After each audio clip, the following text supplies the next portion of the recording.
ಲೋಕಕ್ಕೆ ಬೆಳಕಾಗಿರುವಂಥ ಯೇಸು ಕ್ರಿಸ್ತನ ಅತಿ ಪರಿಶುದ್ಧವಾದ ನಾಮಕ್ಕೆ ಸ್ತೋತ್ರವನ್ನು ಸಲ್ಲಿಸುತ್ತಾ ದೇವರಿಗೆ ಮಹಿಮೆ ಉಂಟಾಗಲಿ. ಪ್ರಿಯರೇ, ಈ ಬೆಳಗಿನ ಸಮಯದಲ್ಲಿ ಎಫೆಸದವರ ಬರೆದ ಪತ್ರಿಕೆ 5ನೇ ಅಧ್ಯಾಯ 8ನೇ ವಚನವನ್ನು ಆತ್ಮಿಕ ಲಾಭಕ್ಕಾಗಿ ನಾವು ಓದಿ ಧ್ಯಾನಿಸೋಣ. ನೀವು ಹಿಂದಿನ ಕಾಲದಲ್ಲಿ ಕತ್ತಲೆಯಾಗಿದ್ದೀರಿ, ಆದರೆ ಈಗ ನೀವು ಕ್ರಿಸ್ತನಲ್ಲಿದ್ದು ಬೆಳಕಾಗಿದ್ದೀರಿ. ಬೆಳಕಿನವರಂತೆ ನಡೆದುಕೊಳ್ಳಿರಿ ಎಂಬುದಾಗಿ ಬರೆಯಲ್ಪಟ್ಟಿದೆ. ಇಲ್ಲಿ ಅಪೊಸ್ತಲನಾದ ಪೌಲನು ಹೀಗೆ ಬರೀತಾನೆ, ಹಿಂದಿನ ಕಾಲದಲ್ಲಿ ನೀವು ಏನಾಗಿದ್ದೀರಿ, ಈಗ ಏನಾಗಿದ್ದೀರಿ ಎಂಬುದನ್ನು ವಿಶ್ವಾಸಿಗಳಿಗೆ ತಿಳಿಯಪಡಿಸುತ್ತಿದ್ದಾನೆ. ಪ್ರಿಯರೇ, ಹಿಂದೆ ಕತ್ತಲೆಯಿಂದ ಆವರಿಸಿದವರಾಗಿದ್ದುದರಿಂದ ದೇವರು ಯಾರು ಎಂಬುದು ನಿಮಗೆ ತಿಳಿದಿರಲಿಲ್ಲ. ದೇವರಿಗೂ ವಿಗ್ರಹಗಳಿಗೂ ವ್ಯತ್ಯಾಸ ಗೊತ್ತಿರಲಿಲ್ಲ. ಯಾವುದಕ್ಕೆ ಕೈ ಮುಗಿಯಬೇಕು ಎಂಬುದು ತಿಳಿದಿರಲಿಲ್ಲ. ಕತ್ತಲೆಯ ಅಂತರ್ಯವನ್ನು ಆವರಿಸಿದುದರಿಂದ ಸತ್ಯದ ಅರಿವು ಇರಲಿಲ್ಲ. ಪ್ರಿಯರೇ, ಕತ್ತಲೆಯಲ್ಲಿದ್ದ ನಮ್ಮನ್ನು ಒಂದು ದಿನ ದೇವರಾದ ಕರ್ತನು ಪ್ರೀತಿಯಿಂದ ಹುಡುಕಿ ಬಂದದ್ದು, ನಮ್ಮ ಅಂತರ್ಯದಲ್ಲಿ ಬೆಳಕು ಮೂಡಿಸಿ ಮಕ್ಕಳೇ ಎಂದು ಕರೆದಿದ್ದರಲ್ಲಿ ದೇವರು ನಮ್ಮ ಮೇಲೆ ತೋರಿಸಿದ್ದ ಪ್ರೀತಿ ಎಷ್ಟು ದೊಡ್ಡದು. ಪ್ರಿಯರೇ, ಇಂದಿಗೂ ಹೆಸರಿಗೆ ನಾವು ಕ್ರೈಸ್ತರಾಗಿರುವವರು ಇರುಳಿನಲ್ಲೇ ಇರುವವರು. ದೇವರ ವಾಕ್ಯಗಳನ್ನು ಓದುವುದರಲ್ಲಿ, ದೇವರ ರಹಸ್ಯಗಳನ್ನು ಅರಿತುಕೊಳ್ಳುವುದರಲ್ಲಿ ಆಸಕ್ತಿ ಉತ್ಸಾಹ ತೋರಿಸದೆ ಲೌಕಿಕ ಕಾರ್ಯಗಳಲ್ಲಿ ಮುಳುಗಿ ಹೋಗಿರುವವರು. ಕರ್ತನು ತಾನು ಸೃಷ್ಟಿಸಿದ ಮಾನವನನ್ನು ಹುಡುಕಿ ಬಂದ ಉದ್ದೇಶವನ್ನು, ಆತನ ಪ್ರೀತಿಯನ್ನು ಅರಿಯದವರಾಗಿರುವುದು. ದೇವರ ವಾಕ್ಯ ಯಾರಿಗೆ ಜೇನಿನಂತೆ ಸಿಹಿಯಾಗಿರುವುದು, ಅವರೇ ನಿಜವಾಗಿ ಕರ್ತನ ಬೆಳಕಿನೊಳಗೆ ಬಂದಂಥವರು. ಪ್ರಿಯರೇ, ಕರ್ತನು ನಿಮ್ಮನ್ನು ತನ್ನ ಕೈಯಿಂದ ಬೆಳಕಿನೆಡೆಗೆ ನಡೆಸುವುದರಿಂದ ಆತನು ನಿಮ್ಮನ್ನ ಮಕ್ಕಳೆಂದು ಕರೆಯುತ್ತಾನೆ. ಅಪೊಸ್ತಲನಾದ ಪೌಲನು ಹೀಗೆ ಹೇಳುತ್ತಾನೆ, ಈಗ ನೀವು ಕ್ರಿಸ್ತನಲ್ಲಿದ್ದು ಬೆಳಕಿನವರಾಗಿದ್ದೀರಿ, ಬೆಳಕಿನವರಂತೆ ನಡೆದುಕೊಳ್ಳಿರಿ ಎಂದು ಎಫೆಸದವರಿಗೆ ಬರೆದ ಪತ್ರಿಕೆ 5:8 ನಾವು ಓದ್ತೇವೆ. ಮೊದಲು ನೀವು ಅಂಧಕಾರದಲ್ಲಿದ್ದದ್ದು ಮಾತ್ರವಲ್ಲ, ಮನಸ್ಸು ಶರೀರ ಬಯಸಿದಂತೆ ಕಾರ್ಯಗಳನ್ನು ಮಾಡುತ್ತಾ ಬಂದಿರಿ. ಕರ್ತನಲ್ಲಿ ಮನಸ್ಸು ಶರೀರ ನಿಮ್ಮನ್ನು ನಡೆಸಿತ್ತು. ನೀತಿ ನ್ಯಾಯಗಳ ಕುರಿತಾದ ತಿಳುವಳಿಕೆ ಇಲ್ಲದವರಾಗಿದ್ದೀರಿ.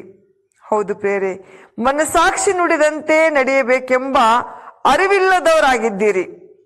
ದೇವರಾತ್ಮನು ನಡೆಸುವಂತೆ ನಿಮ್ಮನ್ನು ಆತನ ಕೈಗೆ ಒಪ್ಪಿಸಿಕೊಡುವುದನ್ನು ಬಿಟ್ಟು ಪಾಪ ಭೋಗಗಳನ್ನು ಅನುಭವಿಸಲು ನಿಮ್ಮನ್ನ ಒಪ್ಪಿಸಿಕೊಟ್ಟಿರಿ. ಪ್ರಿಯರೇ, ಇಂದು ಅನೇಕ ಕ್ರೈಸ್ತರು ಯೇಸು ಸ್ವಾಮಿಯ ತಾಯಿ ಮರಿಯಳ ಚಿತ್ರಪಟಗಳನ್ನ, ಊದುಬತ್ತಿಯನ್ನ ಹಚ್ಚುವುದರಲ್ಲೇ ತೃಪ್ತಿ ಹೊಂದುತ್ತಿರುವರು. ಆದರೆ ಕ್ರಿಸ್ತನ ಪ್ರೀತಿ ನೋಡಿರಿ, ಆತನು ನಮ್ಮನ್ನ ಹುಡುಕಿ ಬಂದು ಪಾಪದ ಕೆಸರಿನಿಂದ ಎತ್ತಿ ಕಲ್ವಾರಿ ಶಿಲುಬೆಯ ರಕ್ತದಿಂದ ತೊಳೆದು ತನ್ನ ಮಕ್ಕಳಾಗಿ ಅಂಗೀಕರಿಸಿಕೊಂಡನು. ಅದು ಎಷ್ಟು ದೊಡ್ಡ ಪ್ರೀತಿ. ಪ್ರಿಯರೇ, ಯೋಹನ ಬರೆದ ಸುವಾರ್ತೆ 1ನೇ ಅಧ್ಯಾಯ 12ನೇ ವಚನ ಹೇಳುತ್ತದೆ, ಯಾರ್ಯಾರು ಆತನನ್ನು ಅಂಗೀಕರಿಸಿದ್ದಾರೋ, ಅಂದರೆ ಆತನ ಹೆಸರಲ್ಲಿ ನಂಬಿಕೆ ಇಟ್ಟಾರೋ ಅವರೆಲ್ಲರಿಗೂ ದೇವರ ಮಕ್ಕಳಾಗುವ ಅಧಿಕಾರವನ್ನ ಕೊಟ್ಟಿರುವಂಥದ್ರಲ್ಲಿ ದೇವರು ಎಷ್ಟೊಂದು ಪ್ರೀತಿಯನ್ನು ಇಟ್ಟಿದ್ದಾನೆ. ಪ್ರಿಯರೇ, ದೇವಜನರೇ, ಆ ಕಲ್ವಾರಿ ಪ್ರೀತಿಯನ್ನು ಅರಿಯದವರಾದರೆ ಹಿಂದೆ ಆ ಪ್ರೀತಿಯನ್ನು ಹುಡುಕಿ ಕರ್ತನ ಬಳಿಗೆ ಓಡಿ ಬನ್ನಿರಿ, ಆತನು ನಿಮಗಾಗಿ ಕಾದಿರುವನು. ಪ್ರಿಯರೇ, ಗಲಾತ್ಯರು ಬರೆದ ಪುಸ್ತಕ 4:4 ಹೀಗೆ ಹೇಳುತ್ತದೆ, ಕಾಲವು ಪರಿಪೂರ್ಣವಾದಾಗ ದೇವರು ತನ್ನ ಮಗನನ್ನ ಕಳಿಸಿಕೊಟ್ಟನು ಎಂಬುದಾಗಿ. ಇದೇ ಒಂದು ಪ್ರಸನ್ನತೆಯ ಕಾಲ. ರಕ್ಷಣೆಯ ದಿನದಲ್ಲಿ ನಾವು ದೇವರನ್ನ ಅಂಗೀಕರಿಸಿಕೊಳ್ಳೋಣ. ಸಜೀವವುಳ್ಳ ದೇವರ ಕುರಿತಾಗಿ ನಾವು ಅರ್ಥೈಸಿಕೊಳ್ಳೋಣ. ದೇವರ ಆತ್ಮನು ಹಾಗೆ ಅರ್ಥೈಸಿಕೊಳ್ಳಲಿಕ್ಕೆ ಬೇಕಾದಂತ ಸಾಮರ್ಥ್ಯವನ್ನ, ತಿಳುವಳಿಕೆಯನ್ನ, ಜ್ಞಾನವನ್ನ ಪ್ರತಿಯೊಬ್ಬರಿಗೂ ದಯಪಾಲಿಸಲೆಂಬುದಾಗಿ ಈ ಬೆಳಗಿನ ಸಮಯದಲ್ಲಿ ನಾನು ಪ್ರಾರ್ಥಿಸುತ್ತೇನೆ. ಪ್ರಿಯರೇ, ಯಾಕೆಂದ್ರೆ ನಾವು ಹಿಂದಿನ ಕಾಲದಲ್ಲಿ ಕತ್ತಲೆಯ ಪಾಪದ ಕೃತ್ಯಗಳನ್ನ ನಾವು ಮಾಡುತ್ತಾ ಕತ್ತಲೆಯಲ್ಲಿ ನಡೆದವರಾಗಿದ್ದೆವು. ಆದರೆ ಈಗ ನಾವು ಕ್ರಿಸ್ತನಲ್ಲಿರುವುದರಿಂದ ನಾವು ಬೆಳಕಿನ ಮಕ್ಕಳಾಗಿದ್ದು, ಬೆಳಕಿನ ಕೃತ್ಯಗಳು ಸತ್ಯದಲ್ಲಿ ಪ್ರೀತಿಯಲ್ಲಿ ತೋರಿ ಬರುವ ಹಾಗೆ ನಾವು ಸತ್ಯದ ಮಾರ್ಗವನ್ನು ಅನುಸರಿಸಿ ಆ ಪ್ರೀತಿಯ ಮಾರ್ಗವನ್ನು ಅನುಸರಿಸಿ ನಡೆಯೋಣ.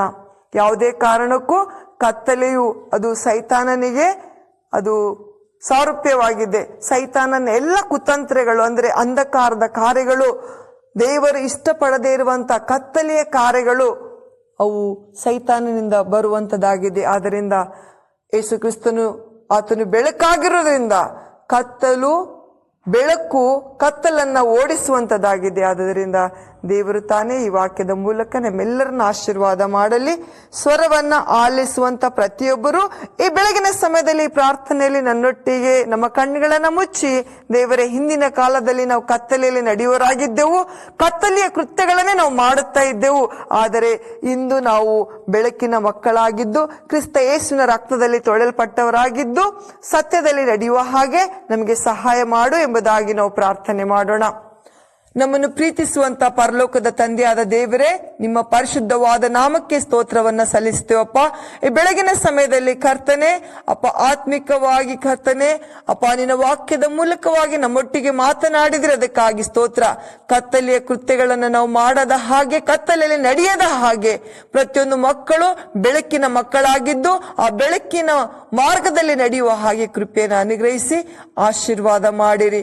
ಪಾಪವು ಯಾರನ್ನ ಕೂಡ ಆಳದ ಹಾಗೆ ಪರಿಶುದ್ಧತೆಯು ನಿತ್ಯತ್ವಕ್ಕೆ ಹೋಗುವಂತ ಮಾರ್ಗವನ್ನು ಅನುಸರಿಸಿ ನಡೆಯುವ ಹಾಗೆ ಕೃಪೆ ಕೊಟ್ಟು ಆಶೀರ್ವದಿಸಬೇಕಾಗಿ ಒಡೆಯನೂ ರಕ್ಷಕನಾಗಿರುವಂತ ನಜರೇತಿನ ಯೇಸುವಿನ ನಾಮದಲ್ಲಿ ಪ್ರಾರ್ಥಿಸಿ ಬೇಡಿ ಹೊಂದಿದ್ದೇನೆ, ಜೀವವುಳ್ಳ ತಂದೆಯೇ, ಆಮೇನ್. ದೇವರು ನಿಮ್ಮೆಲ್ಲರನ್ನ ಆಶೀರ್ವದಿಸಲಿ. ಆಮೇನ್.